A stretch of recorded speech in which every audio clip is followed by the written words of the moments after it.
La enmienda constitucional para aprobar la reelección presidencial aún podría ser posible si la Corte Suprema de Justicia da su visto bueno. Así lo considera el abogado Carlos María Lubetich, quien explica los alcances y limitaciones de los plazos electorales.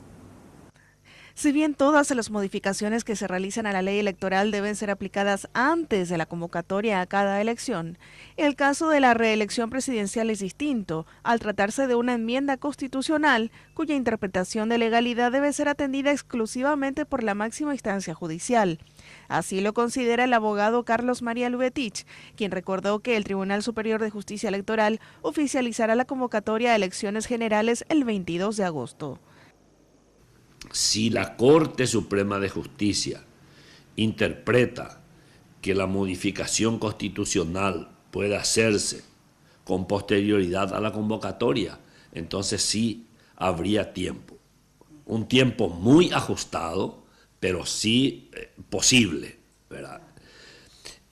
Ahora, si la interpretación de la Corte es contraria, sí que definitivamente ya el tiempo se agotó. Si el tema es tratado en el Congreso y la Corte Suprema considera un plazo más amplio para la modificación constitucional, el siguiente paso sería que el Tribunal Superior de Justicia Electoral convoque a un referéndum, con el tiempo de obtener un resultado antes de las elecciones internas partidarias.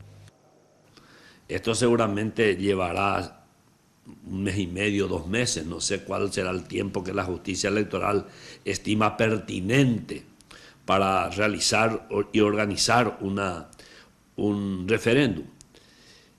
Y entonces, si a fines de agosto se aprueba el referéndum, tenemos septiembre y octubre. En octubre serían las elecciones del referéndum.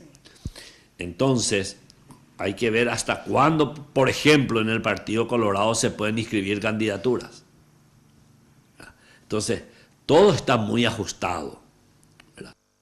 Si bien de momento el tema no volvió a ser tratado a nivel político, algunos sectores aún podrían pretender impulsar el proyecto de reelección para postular a candidatos que en algún momento ya pasaron por el Palacio de López.